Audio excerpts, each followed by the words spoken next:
తిరిగి BCN news కి స్వాగతం. జీవో నంబర్ 3 విషయంలో వైసీపీ నాయకులు గిరిజనులను మభ్యపెడుతున్నారని మాజీ మంత్రి జీసీసీ చైర్మన్ కిడారి శ్రావణ్ కుమార్ అన్నారు.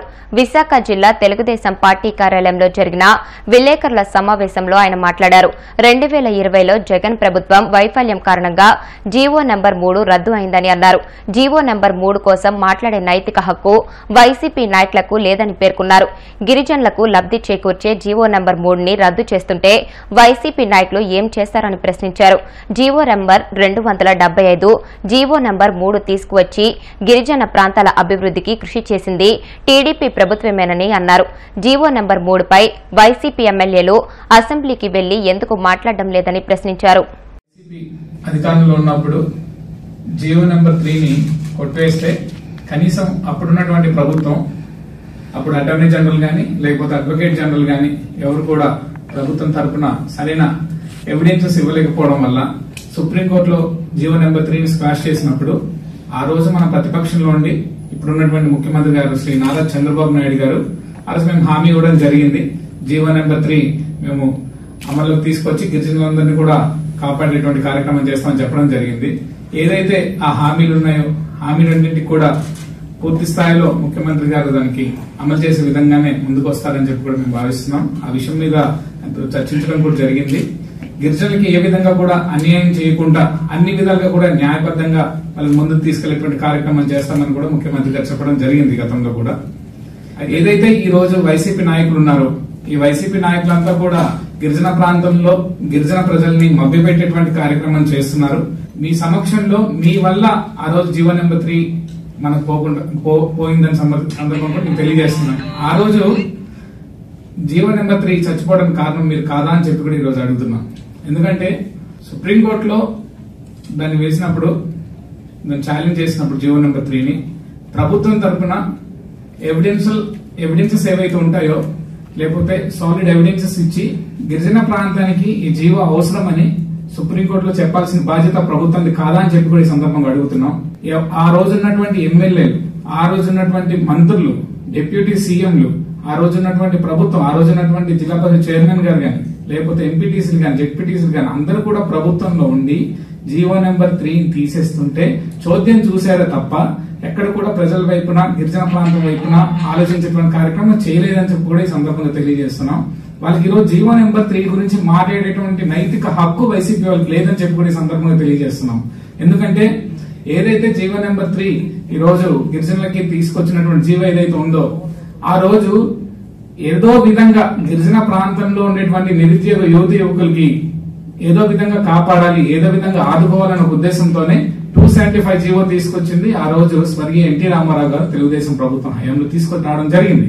అయితే ఇలానే దాంట్లో ఇబ్బందులు కలిగితే 2000 సంవత్సరంలో ఇప్పుడున్నటువంటి మన ముఖ్యమంత్రి గారు శ్రీ నారా చంద్రబాబు నాయుడు గారు ఆ జీవో నెంబర్ 3ని తీసుకొచ్చి మళ్ళీ ఆ జీవోని ఒక ఫలాల్ని మళ్ళీ గిరిజన ప్రాంతానికి అందించేటువంటి కార్యక్రమం చేశాను. అలాంటిది 2020 సంవత్సరంలో ఏదైతే జీవో నెంబర్ 3ని సుప్రీంకోర్టులో ఛాలెంజ్ చేస్తే అప్పుడున్నటువంటి ముఖ్యమంత్రి గాని మంత్రులు గాని లేకపోతే ఎమ్మెల్యేలు గాని చోద్యం చూస్తూ కనీసం జీవో నెంబర్ 3ని కాపాడుకునే ప్రయత్నం చేయలేకపోయారు.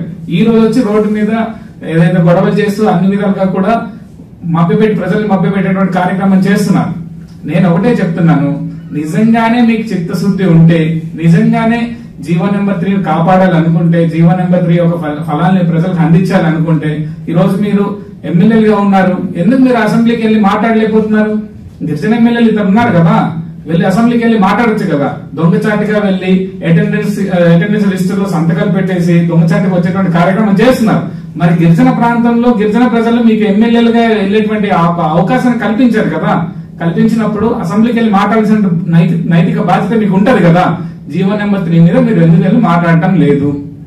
నిజంగానే మీకు చిత్తశుద్ధి ఉంటే ఈ రోజు రోడ్డు మీదకి వచ్చి ఉద్యమాల్లో పాల్గొంటున్నారు కదా. మేము ఒకటే అడుగుతున్నాం, నిజంగా మీకు చిత్తశుద్ధి ఉంటే, గిరిజన ప్రజల మీద మమకారం ఉంటే, గిరిజన జీవాల మీద నిజంగా ఆశ ఉంటే, గిరిజన ప్రజానికానికి ఏదైనా సేవ చేయడానికి జీవో నెంబర్ 3 తీసుకొచ్చినప్పుడు గానీ నాకు వైసీపీ నాయకులు దీనికి సమాధానం చెప్పాలి. నాకే కాదు, గిరిజన ప్రజానికానికి అందరికి సమాధానం చెప్పాలి. తెలుగుదేశం పార్టీ తీసుకొచ్చిన జీవో కాబట్టి మీరు పట్టించుకోలేదా, లేకపోతే గిరిజన ప్రాంతానికి ఇక్కడ న్యాయం జరుగుతుందన్న భయంతో మీరు పట్టించుకోలేదా? ఏ ప్రభుత్వమైనా ఏ పార్టీ అయినా తీసుకొచ్చిన జీవోలు ఉంటే ఆ జీవోలకి మనం సమర్థించేటువంటి కార్యక్రమం చేయాలి. మీరు పట్టించుకోకుండా ఈ రోజు వచ్చి మా మీద గుర్తు చెల్లేటువంటి కార్యక్రమం చేయడం మంచి పద్ధతి కాదని చెప్పి కూడా ఈ సందర్భంగా తెలియజేస్తున్నాం. మేమందరం చూస్తే తెలుగుదేశం పార్టీ వల్ల ప్రజలకు న్యాయం జరగకూడదనే ఉద్దేశంతో జీవో నెంబర్ 3ని పట్టించుకోలేదు అనిపిస్తుంది నాకైతే. నిజంగానే పట్టించుకునేలాగుంటే ట్రైబల్ అడ్వైజరీ కమిటీస్ ఉన్నాయి, ఇచ్చిన నివేదికలు ఉన్నాయి, దానైనా ముందు తీసుకెళ్లాలి కదా. లేకపోతే ఎస్టీ కమిషన్ ఉంది, ఎస్టీ కమిషన్ నివేదిక ఇచ్చింది, గతంలో మీ ఎస్టీ కమిషన్ చైర్మన్ లో ఉన్నారు కదా, ఆ ఇచ్చినటువంటి నివేదికను ముందుకు తీసుకెళ్లాలి కదా. ఎక్కడ కూడా ముందు పట్టించుకోని జీవో నెంబర్ 3 కాదు, ఏదో ఒక చట్టం తీసుకొచ్చి గిరిజనులు ఆదుకునేటువంటి కార్యక్రమం చేయాలి కదా లాస్ట్ 5 సంవత్సరాల్లో. అది చేయకుండా ఈ రోజు ఏదో విధంగా మనం మంచి కార్యక్రమాలు చేసేటువంటి కార్యక్రమం చేస్తుంటే మంత్రి గారి మీద గానీ, లేకపోతే అదే విధంగా లోకేష్ బాబు గారి మీద గానీ, ప్రభుత్వం మీద గానీ బుద్ధ చెల్లేటువంటి కార్యక్రమం చేస్తున్నారు. దీన్ని ప్రజలు క్షుణ్ణంగా పరిశీలిస్తున్నారని చెప్పి కూడా ఈ సందర్భం తెలియజేస్తున్నాం. గిరిజన ప్రజలకు గానీ, గిరిజన సంఘాలకు గానీ నేను ఒకటే రిక్వెస్ట్ చేస్తున్నాం, ఏదైతే హామీ ఇచ్చామో ఆ హామీని కట్టుబడి ఉంటుంది. మేము గతంలో ఈ రోజే కాదు, గతం నుంచి కూడా ముఖ్యమంత్రి గారు కానీ, లోకేష్ బాబు గారు కానీ మాకు ఫీడ్బ్యాక్ కూడా అడగడం జరిగింది, ఏ విధంగా మనం చేస్తే బాగుంటుందని చెప్పి మాకు సలహాలు కూడా మేము ఇవ్వడం జరిగింది. ఏదైతే మిగతా కార్యక్రమాలు ఏవైతే ఉన్నాయో, ప్రజలైతే ఎవరైతే ఉన్నారో, ఎవరైతే గిరిజన సంఘాలు ఉన్నారో వాళ్ళందరినీ కూడా పిలిచి వాళ్ళ ఒపీనియన్ కూడా తీసుకునేటువంటి కార్యక్రమం చేస్తాం. అన్ని విధాలుగా ప్రజలకు మంచి జరిగేటువంటి కార్యక్రమం చేస్తామని చెప్పి కూడా ఈ సందర్భంగా మేము చెప్తున్నాం. మరోసారి చెప్తున్నాను, ముఖ్యమంత్రి గారు గాని, లోకేష్ బాబు గారు గాని, అదేవిధంగా మా మంత్రి గారు గాని పూర్తి స్థాయిలో గిరిజన పక్షపాతిగా ఉండి గిరిజన ప్రాంతంకి అభివృద్ధి సంక్షేమాన్ని ముందుకు తీసుకెళ్ళడానికి కంకణం కట్టుకున్నాం. ఈ రోజు ఎవరెన్ని చెప్పినా సరే దాని ఎవరు నమ్మద్దని. బానుడి తాపానికి ప్రజలు విలువెల్లాడుతున్న సమయంలో ఈదురు గాలితో కూడిన అకాల వర్షం కురవడం కారణంగా ఒక్కసారిగా వాతావరణం చల్లబడింది. నరసాపురం పట్టణంలో కురిసిన భారీ వర్షానికి రోడ్లన్నీ జలమయమయ్యాయి. ఈదురు గాలుల కారణంగా మార్కెట్లోని వ్యాపారస్తులు ఇబ్బంది పడ్డారు. మరోవైపు ఒక్కసారిగా వాతావరణం చల్లబడడంతో ప్రజలు ఆనందపడుతున్నారు.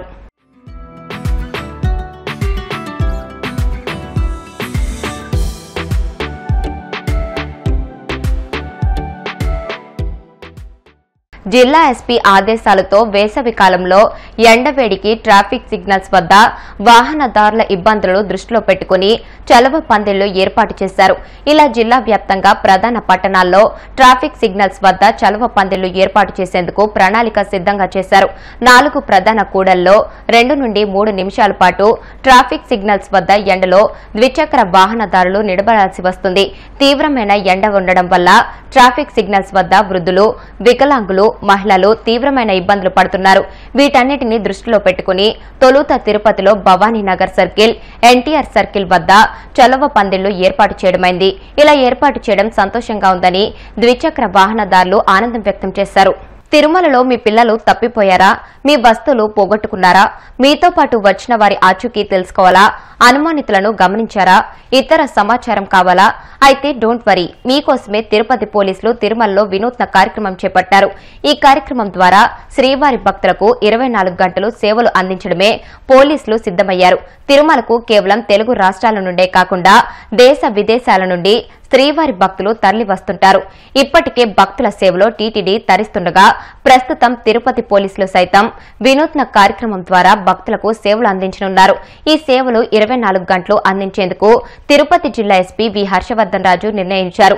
తిరుమలలో ఏదైనా సమాచారం కావాలంటే టీటీడీ కౌంటర్స్ వద్దకు గాని అధికారులను, సిబ్బందిని సంప్రదించాలి. ఇప్పుడు ఆ పోలీసులు సైతం ఆ బాధ్యతను తీసుకున్నారు. దీనితో ఇక శ్రీవారి భక్తులకు పోలీసుల సేవలు మరింత చేరువ కానున్నాయి. దేశ విదేశాల నుండి శ్రీవారిని దర్శించుకునేందుకు వస్తున్న భక్తుల కోసం మే ఐ హెల్ప్ యూ వినూత్న సేవా కార్యక్రమాన్ని ఎస్పీ హర్షవర్ధన్ రాజు ప్రారంభించారు. తిరుమలలో శ్రీవారి ఆలయం ముందు మే ఐ హెల్ప్ యూ అనే ఒక సరికొత్త సేవను భక్తుల సౌకర్యార్థం తీసుకొచ్చారు. రాజు గారి ఆదేశాల ప్రకారం విజిలెన్స్ మరియు పోలీసు కంబైన్డ్ గా ఎక్కడైతే కొంత క్రౌడెడ్ ఏరియాస్ ఉన్నాయో ఆ ఏరియాలో మా పోలీస్ని మరియు విజిలెన్స్ ని మే హెల్ప్ అనేసి జాకెట్ ఇచ్చి భక్తులకు ఎటువంటి ఇన్ఫర్మేషన్ అయినా, ఒకవేళ ఇన్ కేసు వాళ్ళ దర్శనానికి సంబంధించి ఏ దారిలో పోవాలని కొంతమంది మిస్ అవుతారు. మిస్ అయిన వాళ్ళు వచ్చి ఎక్కడ అడగాలో తెలియదు. బట్ వీళ్ళు ఆల్రెడీ జాకెట్ చేసుకుని ఉంటారు కాబట్టి వాళ్ళ దగ్గరకు వచ్చేసి ఒకవేళ ఏ ఇన్ఫర్మేషన్ అడిగినా వాళ్ళకి సంబంధించిన ఇన్ఫర్మేషన్ మా వాళ్ళు ఇవ్వడానికి 24/7 మా వాళ్ళు పనిచేస్తూ ఉంటారు.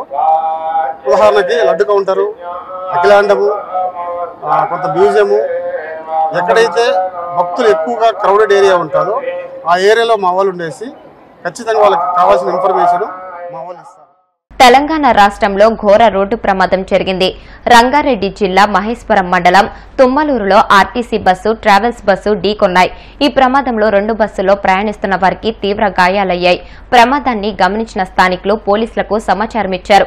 విషయం తెలిసిన వెంటనే స్పాట్కు వచ్చిన పోలీసులు క్షతగాత్రులను ఆసుపత్రికి తరలించారు. పరీక్షించిన వైద్యులు నలుగురికి పరిస్థితి విషమంగా ఉన్నట్లు తెలిపారు. మరో 30 మందికి తీవ్ర గాయాలయ్యాయని వెల్లడించారు. 2 బస్సుల్లో దాదాపు 150 మంది ప్రయాణికులు ఉన్నట్లు సమాచారం. హైదరాబాద్ నుంచి కల్వకుర్తి వైపు వెళ్తుండగా ప్రమాదం జరిగినట్లు తెలుస్తోంది. రోడ్డు ప్రమాదం కారణంగా శ్రీశైలం రహదారిపై భారీ ట్రాఫిక్ జామ్ ఏర్పడింది. ప్రమాదానికి సంబంధించిన పూర్తి వివరాలు తెలియాల్సి ఉంది. వార్తలు ముగించే ముందు ముఖ్యాంశాలు మరొకసారి. నెల్లూరు జిల్లా వింజమూరులోని ప్రభుత్వ వైద్యశాలలో నూతనంగా ఏర్పాటు చేసిన డయాలసిస్ సెంటర్ను ప్రారంభించిన మంత్రి సత్యకుమార్. ప్రధాని మోదీ అమరావతి పర్యటనను విజయవంతం చేసిన ప్రతి ఒక్కరికి ధన్యవాదాలు తెలిపిన మంత్రి కొండపల్లి శ్రీనివాస్. ఉప ముఖ్యమంత్రి పవన్ కళ్యాణ్ ప్రతి సందర్భంలో, ప్రతి విషయంలో ప్రజలకు మంచి చేయాలనే ఆలోచనతో ఉంటారని ప్రశంసించిన ఎమ్మెల్సీ నాగబాబు. జీవో నంబర్ 3 విషయంలో వైసీపీ నాయకులు గిరిజనులు మభ్యపెడుతున్నారని విమర్శించిన మాజీ మంత్రి జీసీసీ చైర్మన్ కిడారి శ్రావణ్ కుమార్. ఈ వార్తలు ఇంతటితో సమాప్తం. మరిన్ని వార్తల కోసం BCN digital YouTube channel, Facebook page ని ఫాలో అవ్వండి. అప్డేటెడ్ వార్తల కోసం ప్లీజ్ సబ్స్క్రైబ్.